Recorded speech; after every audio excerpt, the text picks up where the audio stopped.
नमस्कार मित्रों, कैसे हैं आप सभी लोग। आज हम लोग जो है विलियन के पार्ट नंबर 4 की शुरुआत करने जा रहे हैं। जैसा कि आप देख रहे हैं कि विलियन के पार्ट नंबर 4 में आज हम लोग राउल्ट के नियम का अध्ययन करेंगे। राउल्ट के नियम का अध्ययन करने से पहले इसके पहले वाले वीडियो में हमने आपको पढ़ाया है द्रवीय विलियन के बारे में। द्रवीय विलियन में 3 प्रकार के विलियन के बारे में हमने आपको समझाया था। द्रव प्लस गैस का विलियन, द्रव प्लस द्रव का विलियन और द्रव प्लस हमने जो है ठोस का विलियन पढ़ाया था। तो उसमें से हमने जो है द्रव प्लस गैस के विलियन अर्थात राउल्ट अर्थात हेनरी के नियम का अध्ययन हमने कर लिया है। अब हम लोग द्रव प्लस द्रव विलियन अर्थात राउल्ट के नियम का अध्ययन करेंगे। तो राउल्ट का नियम द्रव प्लस द्रव विलियन के लिए है। हमने यहाँ पर एक द्रव ले लिया है, एक पात्र ले लिया है जिसमें एक द्रव है जिसका नाम हमने रख दिया है द्रव 1, और दूसरा पात्र हमने ले लिया है जिसमें एक दूसरे प्रकार का द्रव है और वह हो गया द्रव 2। और इन दोनों को मिलाने पर यहाँ हमें क्या प्राप्त हो रहा है, विलियन। तो हमने यहाँ पर द्रव 1 का शुद्ध द्रव है, इसमें किसी ही प्रकार का कोई मिश्रण नहीं है। जब इसमें किसी ही प्रकार का कोई मिश्रण नहीं है तो शुद्ध द्रव 1 इसे हम मान सकते हैं। और शुद्ध द्रव 1 का वाष्प दाब हमने मान लिया क्या है, P1 नोड। इसको बोलते हैं नोड से दिखाते हैं P1 नोड। ठीक इसी प्रकार से यह शुद्ध द्रव 2 है। द्रव का शुद्ध वाष्प दाब हमने मान लिया है P2 नोड। अब द्रव 1 और द्रव 2 को मिलाया है, मिलाकर हमने एक बड़े कंटेनर में हमने मिला करके द्रव दोनों का विलियन प्राप्त कर लिया है। तो विलियन में द्रव 1 का हमने वाष्प दाब देखने को मिल रहा है P1 और द्रव 2 का वाष्प दाब देखने को मिल रहा है P2। लेकिन उसके पहले हमें समझना पड़ेगा वाष्प दाब क्या होता है। अब वाष्प दाब समझने के लिए हम यहाँ पर एक पात्र ले रहे हैं, ठीक है। अब हमने यहाँ पर एक पात्र ले लिया, यहाँ पास में ही हम थोड़ा सा कहीं देख लेते हैं, ठीक है। यहाँ पर हमने एक पात्र ले लिया और इस पात्र में हमने आंशिक रूप से द्रव भर लिया। यह पात्र है, ठीक है। और इस पात्र में हमने जो है आंशिक रूप से द्रव भर लिया। आंशिक रूप से द्रव भरने के बाद जब हम इस द्रव को गर्म करते हैं तो द्रव के अणु गैस में परिवर्तित होते हैं। और जब द्रव के अणु गैस में परिवर्तित होते हैं तो द्रव की सतह पर दाब लगाते हैं और द्रव की सतह पर लगाए गए दाब को क्या कहते हैं, वाष्प दाब। क्या कहते हैं, वाष्प दाब कहते हैं। द्रव की सतह पर लगाए गए दाब को क्या कहते हैं, वाष्प दाब। तो हम कह सकते हैं किसी द्रव द्वारा या कि कोई पात्र है और उस पात्र में हमने आंशिक रूप से द्रव को भर लिया है। आंशिक रूप से द्रव को भर लेने के पश्चात जब हम उस पात्र को अर्थात बर्तन को गर्म करते हैं तो बर्तन को गर्म करने पर द्रव के अणु गैस में परिवर्तित होते हैं जो उस पात्र से बाहर नहीं निकल पाते हैं। और जब पात्र से बाहर नहीं निकल पाते हैं तो द्रव की सतह पर लगाए गए दाब को क्या कहते हैं, वाष्प दाब कहते हैं। अब यदि हम द्रव को गर्म करते जाएं और यह द्रव के अणु गैस में परिवर्तित होते जाए और एक अवस्था ऐसी आएगी कि अब द्रव के एक भी अणु गैस में परिवर्तित नहीं होंगे, ऐसी अवस्था को कहते हैं साम्यावस्था। कैसी अवस्था कहते हैं, साम्यावस्था। और साम्यावस्था में लगाए गए दाब को हम लोग कहते हैं साम्य वाष्प दाब। क्या कहते हैं, साम्य वाष्प दाब, साम्य वाष्प दाब। और साम्य अवस्था में लगाए गए दाब को क्या कहते हैं, साम्य वाष्प दाब। तो वाष्प दाब हमने बहुत अच्छी तरीके से यहाँ पर अध्ययन कर लिया कि कोई पात्र है और उस पात्र में जब हम क्या कर लेते हैं, द्रव को भर लेते हैं, आंशिक रूप से द्रव को भर लेते हैं और द्रव को भरने के पश्चात जब हम उसे गर्म करते हैं तो द्रव के अणु गैस में परिवर्तित होते हैं और गैस में परिवर्तित होने के पश्चात द्रव की सतह पर या पात्र पर दाब लगाते हैं जिसे वाष्प दाब कहते हैं। लेकिन अगर हम वाष्प दाब लग रहा है, गर्म करते जाए तो एक ऐसी अवस्था आएगी कि अब द्रव के कोई भी अणु गैस में परिवर्तित नहीं होंगे, तो उस अवस्था में लगाए गए दाब को साम्य वाष्प दाब कहते हैं। तो हमने ठीक उसी प्रकार से यहाँ पर लिया है, पात्र नंबर 1 है, पात्र नंबर 2 है और ये पात्र नंबर 3 है। तो हमने यहाँ पर 3 पात्र लिया है, पहला है ये पात्र नंबर 1 है, और यहाँ पर है पात्र नंबर 2 है, और यहाँ पर आपका जो है पात्र नंबर 3 है। 3 पात्र लिए हैं। पात्र 1 में हमने एक द्रव लिया है जिसका नाम हमने रख दिया है द्रव 1, हमने इसका नाम रख दिया द्रव 1। अब द्रव 1 को अगर हम गर्म करते हैं तो यह शुद्ध द्रव, एक ही प्रकार के द्रव के अणु हैं, तो ये इसीलिए हम लोग इसे कहेंगे शुद्ध द्रव 1 का वाष्प दाब। तो हमने उसे किससे दिखाया है, P1 नोड से, और शुद्ध द्रव 2 का वाष्प दाब हमने दिखाया है P2 नोड से। अब इन दोनों द्रवों को आपस में मिला करके हम एक विलयन बना रहे हैं, जैसा कि आप इस रीडिंग में देख रहे हैं, द्रव प्लस द्रव का विलयन। तो जब हम इसे आपस में मिलाते हैं तो एक विलयन बनता है जिसमें दोनों द्रव उपस्थित होते हैं। अब उन दोनों द्रवों का दाब पहले जैसा नहीं रहता है, यानी P1 जैसा नहीं होगा और P2 जैसा नहीं होगा, क्योंकि अब दो चीजें आपस में मिश्रित हो चुकी हैं, और जब दो चीजें आपस में मिश्रित हो चुकी हैं तो उन दोनों के दाब भिन्न भिन्न होंगे। तो हमने यहाँ पर देखा कि द्रव 1 का दाब जो था विलयन में वह P1 आया, और द्रव 2 का भी दाब हमने देखा विलयन में कितना आया, P2 आया। तो राउल्ट ने बताया कि वाष्पशील द्रवों के विलयन में किसी द्रव का वाष्प दाब, वाष्पशील द्रवों के विलयन में किसी द्रव का वाष्प दाब उसके मोल अंशों की संख्या के समानुपाती होता है। अर्थात किसी विलयन में जिस द्रव का मोल अंश जितने अधिक होगा, अर्थात जिस द्रव की मात्रा विलयन में अधिक होगी, उस द्रव का वाष्प दाब अधिक होगा।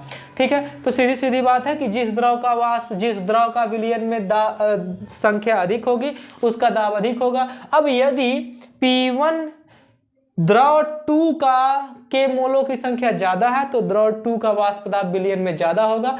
द्रव 1 का वाष्प दाब अगर मोलों की संख्या ज्यादा है तो द्रव 1 का वाष्प दाब अधिक होगा। तो राउल्ट के नियम के अनुसार, आपने राउल्ट के नियम को यहाँ पर देखा, तो इस हिसाब से कि द्रव 1 है, हमने कहा वाष्पशील द्रवों के विलयन में किसी द्रव का वाष्प दाब उसके मोल अंशों की संख्या के समानुपाती होता है। अर्थात हम कह सकते हैं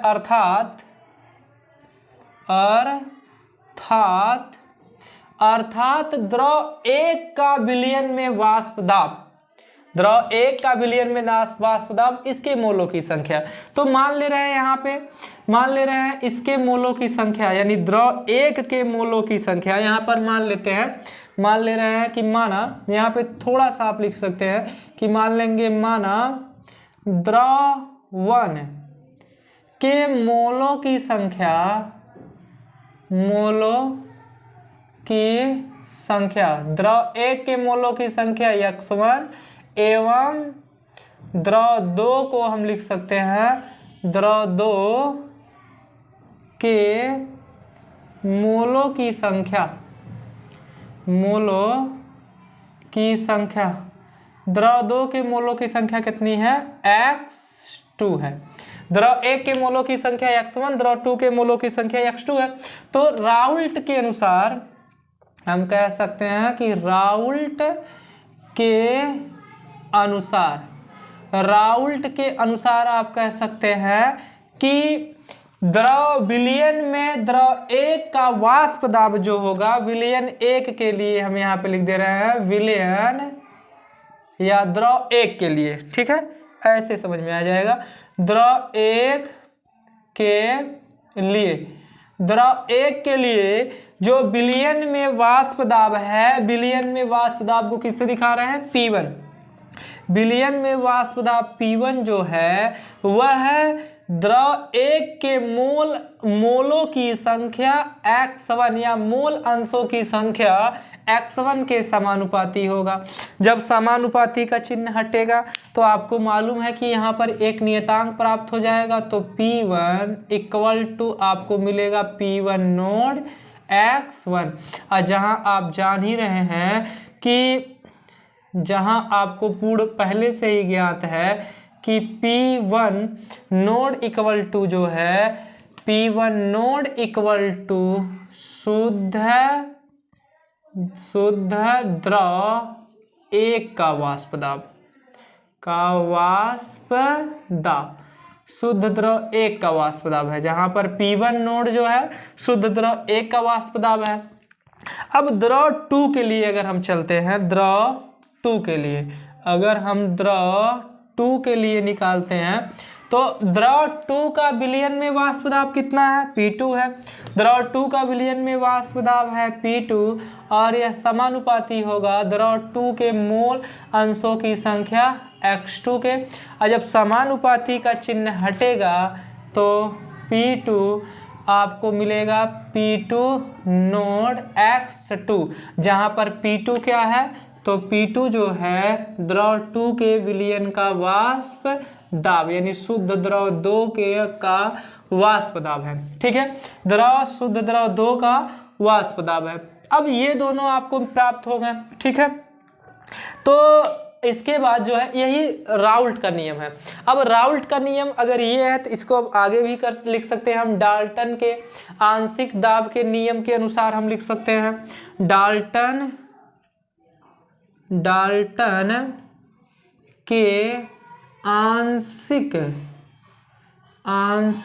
दाब के नियमानुसार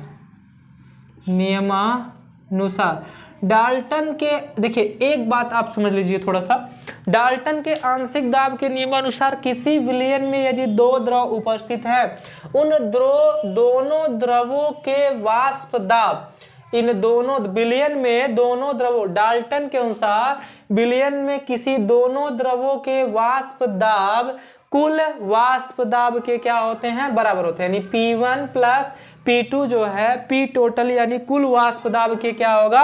बराबर होगा। अर्थात हम कह सकते हैं कि P टोटल यानी कुल वाष्प दाब जो होगा वह P1 प्लस P2 के क्या होगा? बराबर होगा।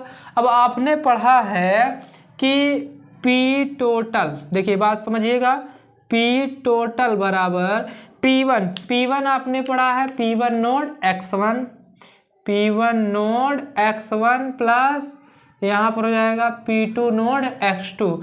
आपने पढ़ा है X1 प्लस X2 बराबर A, और यदि आप निकाल रहे हैं X1 बराबर तो हो जाएगा 1 माइनस X2।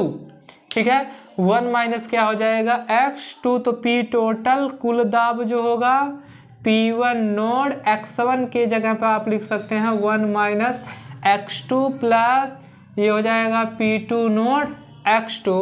तो आपका हो जाएगा P total equal to P1 nought minus P1 nought X2 plus P2 nought X2। ठीक है, P2 नोड X2 हो जाएगा। तो इस हिसाब यही जो होता है, आप यहाँ पर हम कह सकते हैं कि यही जो होता है आपके किसका नियम होता है? राउल्ट का नियम होता है। इन्हीं सूत्रों की सहायता से किसी द्रवीय विलयन में किसी द्रव के वाष्प दाब की आप गणना कर सकते हैं। तो इसे हम लोग क्या कहते हैं? राउल्ट का नियम। अगर आप ग्राफी विधि से देखना चाहते हैं तो आप ग्राफी विधि से इसे अच्छी तरीके से समझ सकते हैं। जैसे हमने यहाँ पर 2 द्रव लिया है, द्रव 1 और द्रव 2। यहाँ पर हमने ले लिया द्रव 1 और द्रव 2। यहाँ पर भी हमने ले लिया द्रव 1 और द्रव 2 ले लिया। द्रव 1 की यहाँ पे मात्रा है 1 और द्रव 2 की मात्रा है यहाँ पे 0। द्रव 1 की मात्रा है 0 और द्रव 2 की मात्रा है 1। यदि द्रव 1 का मान धीरे धीरे बढ़ेगा तो दाब का मान भी क्या होगा? बढ़ेगा। अर्थात ये P1 समानुपाती X1 का ग्राफ हो जाएगा और अधिकतम दाब आपको P2 नोड प्राप्त होगा। ठीक उसी प्रकार से जब X2 का मान 0 है, धीरे धीरे आगे की तरफ बढ़ेगा, बढ़ता जाएगा तो यहाँ पर अधिकतम मान P2 नोड मिलेगा और यह ग्राफ P2 समानुपाती X2 का होगा। और जब हम इन दोनों को आपस में मिलाएंगे तो हमें विलयन का कुल दाब P total P1 plus P2 के योग के क्या मिलेगा? बराबर मिलेगा। तो यही होता है राउल्ट का नियम। मुझे उम्मीद है कि आपको ये वीडियो बहुत अच्छा लगा होगा। अगर अच्छा लगा तो लाइक कीजिए, कमेंट कीजिए और अपने सभी दोस्तों में शेयर कीजिए। तो आज के लिए बस इतना ही, धन्यवाद।